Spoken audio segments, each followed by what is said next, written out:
Oui, l'adolescence, comme vous le dites très bien, est une période de la vie assez délicate, puisque même le poète Victor Hugo l'avait appelée la plus délicate des transitions, le commencement de la femme dans la fin d'une enfant.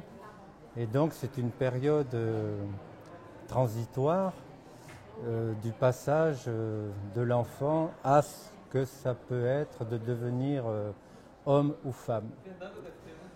Donc comme on est au congrès qui traite du corps parlant, c'est effectivement aussi une période que Freud avait qualifiée de métamorphose de la puberté, puisqu'il faut savoir que Freud, lui, n'a jamais appelé ça l'adolescence, mais plutôt la métamorphose de la puberté. Et donc c'est une période où le corps se transforme, lié à un certain réel qui est bien sûr, il y a une métamorphose biologique, mais ce qui intéressait Freud, c'était dans ce moment délicat l'apparition d'objets du désir, qu'il appelait la voix et le regard, et qui sont là un peu pour mettre en évidence comment dans ce moment de l'adolescence, eh bien, les choses et le rapport à l'autre se modifient autour de ces objets du désir. Et c'est pour ça que l'adolescent utilise beaucoup la scène du monde, que ce soit la scène de son lieu de vie chez lui, aussi la scène quand il est à l'école ou dans la rue, pour essayer de montrer quelque chose de son corps qui se transforme et qui peut peut-être ne plus se loger dans le discours qu'il pouvait tenir quand il était enfant. D'ailleurs, Freud employait lui-même la métaphore par exemple du tunnel pour montrer que l'adolescence correspondait à la traversée d'un tunnel avec deux trous, un trou à l'entrée qui correspond à quelque chose du corps de l'enfant qui se transforme, ce que l'écrivain Franz Wedekind avait appelé l'éveil du printemps. Donc il y a quelque chose de l'intime du corps qui n'est pas dissible et qui fait un trou. Et à la sortie du tunnel, il y a aussi le trou dans l'autre, puisque au fond, l'autre parental ou l'autre ne peut pas forcément trouver les mots pour dire ce qui se passe dans le corps de l'enfant. Et c'est à l'enfant lui-même à inventer sa solution. Donc c'est une période tout à fait intéressante, puisque c'est la période de l'invention, de la création. Et puisqu'on a perdu récemment Prince, le prince, qui n'est pas le prince de l'adolescent moderne comme était le poète Arthur Rimbaud, mais le prince qui a su utiliser justement la scène pour montrer comment dans cette période de l'adolescence s'inventer beaucoup de choses. Et c'est pour ça que la psychanalyse s'intéresse à l'adolescence, peut-être encore plus aujourd'hui, puisqu'on pourrait dire, en appliquant ce que Jacques-Alain Miller avait appelé le mathème de la modernité, c'est-à-dire quand l'objet petit a, l'objet pulsionnel, est plus fort que les idéaux. Jacques-Alain Miller avait appelé ça le mathème de la modernité. Et dans mes travaux, notamment l'éveil et l'exil, je me suis servi de ce mathème pour montrer que c'était peut-être le mathème de l'adolescence. C'est-à-dire quand les objets pulsionnels, les sensations immédiates sont plus fortes que le pari sur les idéaux, ce qui est d'une étonnante actualité en ce moment dans notre civilisation.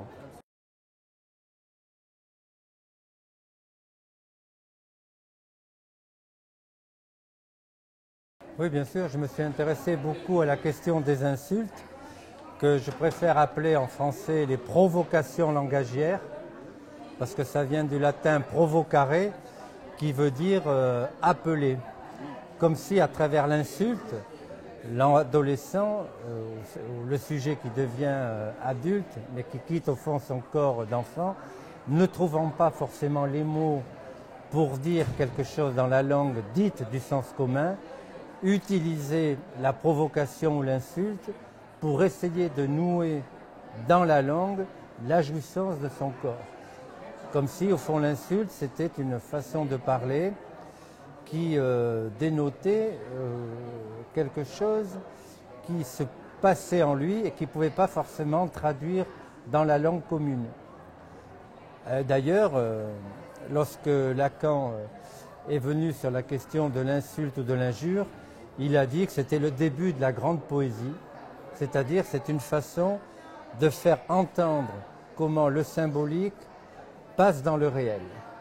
Et l'insulte, c'est pour nous qui travaillons avec les adolescents, mais beaucoup aussi avec des partenaires de disciplines différentes, notamment les enseignants, c'est très important de leur faire comprendre que l'insulte ne vise pas forcément la personne qui est insultée, mais elle vise quelque chose de l'être du sujet qu'il ne peut pas forcément traduire en mots, et c'est au fond comme s'il insultait lui-même son être d'objet qu'il ne pouvait pas traduire.